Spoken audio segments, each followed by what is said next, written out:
अस्सलामु अलैकुम स्टूडेंट्स, उम्मीद करती हूँ आप सब खैरियत से होंगे। आज उसवा रसूल और हमारी अमली ज़िंदगी के सबक नंबर 3 हज़रत मोहम्मद मुस्तफ़ा ख़ातमुन नबीय्यीन सल्लल्लाहु अलैहि वसल्लम की सखावत और एहसार का तफसीली सवाल करेंगे। और आज के लेक्चर में हम अपने इस तफसीली सवाल की हेडिंग्स बनाएंगे और इम्पोर्टेंट MCQs को देखेंगे। अब हम अपने लेक्चर का बाकायदा आगाज़ करते हैं। सबसे पहले हम सखावत का मानी और मफ़हूम देखेंगे। सखावत के मायने खुले दिल से खर्च करना, ये आपका MCQs हो सकता है। अल्लाह ताला ने इंसान को जो माल अता फ़रमाया है, इसमें से अल्लाह की खुशनुदी यानी अल्लाह की रज़ा के लिए इसके बंदों पर खर्च करना सखावत कहलाता है। आगे हमारी इसार की डेफिनेशन आएगी। इंसान अगर अपनी ज़रूरियात और हाजत होने के बावजूद यानी अगर उसको ज़रूरत है उसके बावजूद खर्च करे तो ये बेहतरीन सखावत है, इसी को इसार कहा जाता है। यानी इसार सखावत की ही एक किस्म है। सखावत के मुख्तलिफ़ तरीके, ये हमारी नेक्स्ट हेडिंग होगी। मसलन फ़ुकरा और मसाकीन को खाना खिलाना, यतीमों की परवरिश करना, इनकी माली मदद करना और अवामी फ़लाह व बहबूद यानी उनकी भलाई के लिए मुख्तलिफ़ अमूर अमर की जमा होता है, अंजाम देना। नेक्स्ट हम हेडिंग बनाएंगे सखावत व इसार की अहमियत कुरान और सुन्नत की रोशनी में, यानी इस पर हम आयत भी लिखेंगे और हदीस भी लिखेंगे। अल्लाह ताला ने इसार करने वाले लोगों को कामयाब करार देते हुए इरशाद फरमाया, और वो अपने आप पर उन्हें तरजीह देते हैं अगरचा ख़ुद उन्हें शदीद हाजत हो, यानी अपनी ज़रूरत पर दूसरों की ज़रूरतों को तरजीह देते हैं अगरचा उन्हें ख़ुद भी उस चीज़ की ज़रूरत है। नबी करीम ख़ातमुन नबीय्यीन सल्लल्लाहु अलैहि वसल्लम ने सखावत की अहमियत बयान करते हुए इरशाद फरमाया, सखी अल्लाह के करीब है, जन्नत से करीब है, लोगों से करीब है। यानी जो सखावत करता है, अल्लाह की राह में देता है, वो अल्लाह ताला के नज़दीक है। यानी अल्लाह के नज़दीक है तो जन्नत उसका ठिकाना है और लोग भी उससे मोहब्बत करेंगे। और जो कंजूस है, जो अल्लाह की राह में नहीं देता, अपने हाथ को अपनी मुट्ठी को बंद करके रखता है, जकड़ के रखता है, वो अल्लाह और जन्नत से दूर और आग के करीब है।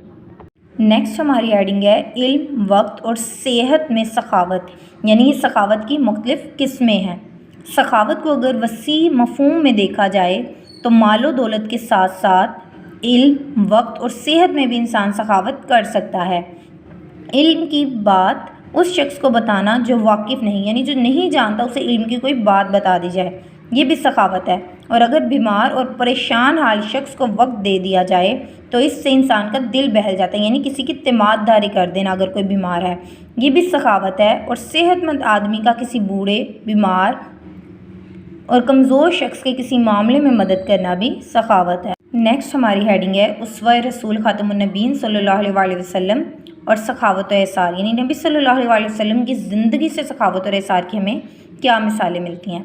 हमारी हेडिंग का नाम भी यही है, उसवा रसूल और सखावत और एहसार। हज़रत अनस फरमाते हैं कि नबी करीम से जो कुछ मांगा जाता आप अता फरमा देते।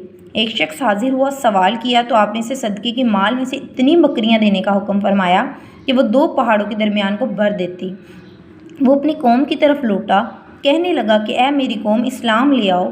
बेशक मोहम्मद मुस्तफ़ा सल्लल्लाहु अलैहि वसल्लम इस कदर अता फरमाते हैं कि मोहताजी का खौफ नहीं रहता कि इंसान को। एक मरतबा रसूलुल्लाह के पास एक शख्स ने आकर कहा कि मैं भूखा हूँ।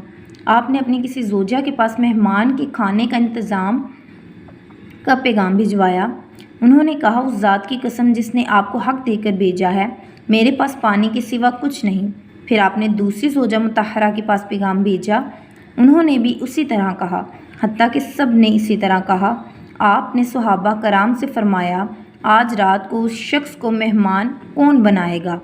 अंसार में से एक शख्स ने कहा, या रसूलल्लाह, मैं उसकी ज़ियाफ़त करूँगा, यानी खातिरदारी करना, मेहमान नवाजी करना। वो उसको अपने घर ले गया। उन्होंने अपनी बीवी से पूछा, तुम्हारे पास खाने के लिए कुछ है? बीवी ने कहा, सिर्फ़ बच्चों के लिए खाना है। उन्होंने कहा, उनको बहला कर सुला दो, यानी कोई बहाना बनाकर, बातों में लगाकर उनको सुला दो। जब मेहमान आए तो चिराग बुझा देना, उस पर ये ज़ाहिर करना कि हम भी खा रहे हैं। फिर सब बैठ गए। मेहमान ने खाना खा लिया। जब सुबह हुई तो सहाबी नबी करीम के पास गए और आपने फरमाया, तुमने जिस तरह रात को अपने महला बहुत खुश हुआ। नेक्स्ट हेडिंग है नबी करीम ख़ातमुन नबीय्यीन सल्लल्लाहु अलैहि वसल्लम की सखावत का आलम। آپ کی سخاوت کا یہ عالم تھا کہ بعض اوقات اگر آپ کے پاس کچھ بھی نہ ہوتا تو کوئی مانگنے والا آ جاتا تو آپ اپنی ضمانت دے کر مطلوبہ شے کسی سے لے کر حاجت مند کی ضرورت پوری فرما دیتے۔ ایک شخص آپ کی خدمت میں حاضر ہوا، کسی چیز کا سوال کیا، آپ نے ارشاد فرمایا اس وقت میرے پاس کوئی شے نہیں، ہاں تم میری ضمانت پر اپنی مطلوبہ اشیاء خرید لو، جب ہمارے پاس کچھ آ جائے گا ہم اس کی قیمت ادا کریں گے۔ ایسا کبھی نہ ہوا کہ رسول اللہ سے کوئی چیز مانگی گئی ہو اور آپ نے کبھی انکار کیا ہو۔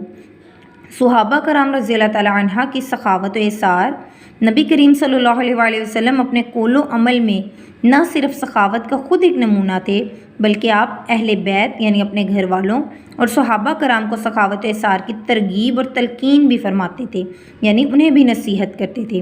صحابہ کرام دیوانہ وار یعنی پاگلوں کی طرح، وہ تو نبی صلی اللہ علیہ وسلم کے ہر عمل پر، ہر قول پر عمل پیرا ہوتے تھے، جو نبی صلی اللہ علیہ وسلم کہتے وہ اس پر عمل کرتے تھے۔ آپ کی ترغیب پر اپنا مال و اسباب آپ کے قدموں میں ڈھیر فرما دیتے۔ غزوہ تبوک 9 ہجری، یہ آپ کا MCQs ہے کہ موقع پر آپ نے فرمایا آج کوئی ایسا شخص جو لشکر کی تیاری میں میری مدد کرے تو میں اس کو جنت کی بشارت دیتا ہوں۔ بشارت خوشخبری کو کہتے ہیں۔ حضرت ابو بکر صدیق رضی اللہ تعالیٰ عنہ نے اپنا سب مال و اسباب آپ کی بارگاہ میں نچھاور کر دیا۔ یہ بھی MCQs ہے کہ حضرت ابو بکر صدیق نے کتنا مال آپ کو دیا۔ حضرت عمر فاروق رضی اللہ تعالیٰ عنہ نے اپنے گھر کا نصف یعنی آدھا مال پیش کر دیا، یہ بھی MCQs ہے۔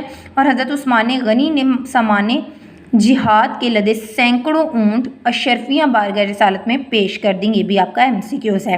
نیکسٹ ہیڈنگ ہے حضرت علی رضی اللہ تعالیٰ عنہ کی سخاوت کی مثال۔ اہل بیت اطہار سخاوت و ایثار اور قربانی کا پیکر تھے یعنی مجسمہ تھے۔ ایک بار سیدہ فاطمہ الزہرا اور حضرت علی مرتضیٰ رضی اللہ تعالیٰ عنہ روزے سے تھے کہ افطار کے وقت سائل نے یعنی مانگنے والے نے دستک دی کہ وہ بھوکا ہے تو سب کچھ اس کو عطا کر دیا، خود پانی سے روزہ افطار کر کے اللہ کا شکر ادا کیا۔ اب حاصل کلام اس سبق کا کیا حاصل کلام ہوتا ہے کہ پورا سبق پڑھنے کے بعد آپ کو اس میں سے کیا چیز ہے جو سمجھ میں آئی ہے اور آپ کی زندگی پر اس کے کون سے مثبت اثرات مرتب ہوں گے۔ حاصل کلام ہے ہمیں بھی سخاوت و ایثار کی صفات اپنانی چاہیے، کیونکہ سخاوت و ایثار سے جہاں افراد معاشرہ کی مدد ہوتی ہے یعنی جو معاشرے کے افراد ہیں ان کی مدد ہوتی ہے، وہاں اللہ تعالیٰ کی رضا بھی، اللہ تعالیٰ کی خوشنودی حاصل ہوتی ہے۔